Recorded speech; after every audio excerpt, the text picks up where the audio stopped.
A'udhu billahi minash shaitanir rajim. Bismillahir rahmanir rahim. Assalamu alaikum, dear students. Good day and welcome to your 15th lecture of development communication. Dear students, our topic for today is essentials of communication or 7 C's of communication. Means there are 7 essential for an effective communication. Communication is a continuous process of our daily lives to survive in this world. We often communicate verbally, non-verbally, or in writing, but sometimes the message does not always come across as per we intended. This may lead to misunderstanding and confusion. So, in order to do an effective communication, we use these 7 essentials to avoid misunderstanding and confusion. It help us improving our professional communication. These essentials are clarity, conciseness, correctness, completeness, credibility, coherence, and courteous. Now we'll come to the first C of communication, or the first essential of communication, which is clarity. When a sender communicates a message, idea, expression, or information to an intended recipient or receiver, the message should be correctly planned and expressed in a logical way and should be understandable to the receiver. Now the good example of this is, if there is a headline on radio, if we say government is planning with local police to stop drug abuse and people involved in drug trafficking will face serious consequences by sending them to jail. So after listening this on radio, the people will understand it because it is correctly planned and expressed in a very logical way. But instead of this, if we say that government is planning on a high level and people will pay the consequences, it's not clear and your listener may not take this message as you intended and leads them to confusion and misunderstanding. The second C is conciseness. Conciseness is an important factor in effective communication. It means saying all that need to be said and no more. The aimless and unnecessary detail makes our communication ridiculous and ineffective. The message should be short, concise, and economical. Suppose two friends are in conversation with each other about a laptop.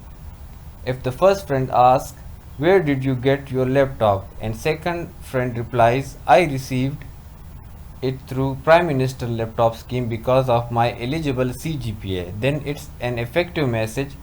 But if the first friend asks, "Where did you get your laptop from?"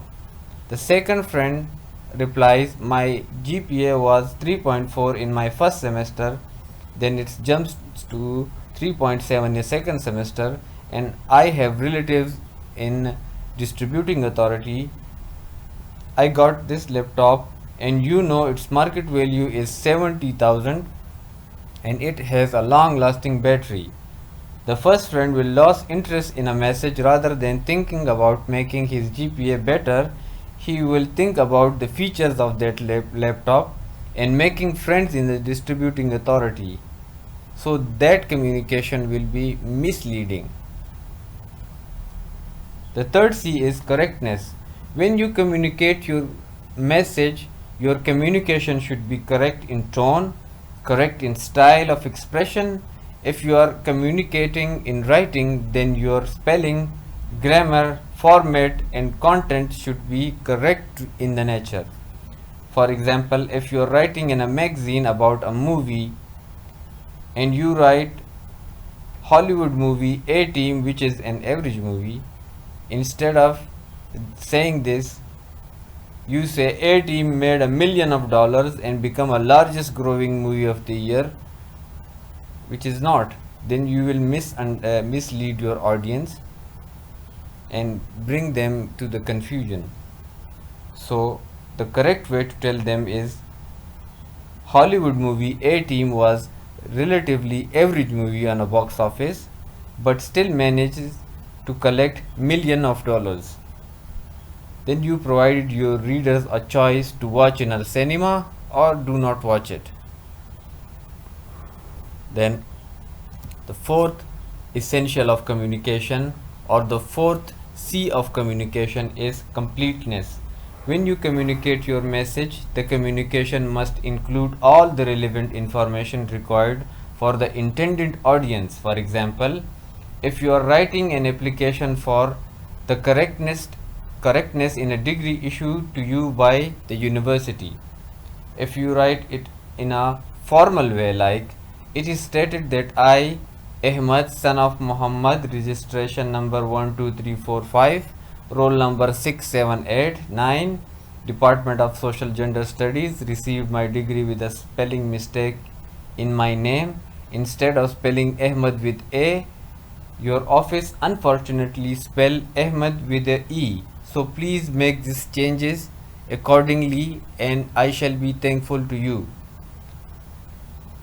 It will be understood by the concerned authorities, but if you write it in your application that my degree had a spelling mistake, so please correct it, so it will lead the office to misunderstanding your message and you will face an inconvenience and you will not receive or receive your degree delayed. The next C is credibility. A clear, direct, complete and correct message in a communication makes you a credible communicator. People believe you that yes, this person is a credible person or a credible communicator. For example, if you are an anchor on a TV, you talk about the upcoming election. If you as an anchor say, I think that PTI will lose their upcoming election because as far as I am concerned, they made bad policies in their tenure. So you may lost your credibility. So in the contrary, if you say, according to the polls did by the SWAT News, from all walk of life of the people in the PK 80 section, and they think that PTI misgoverns can lead them to failure in upcoming election.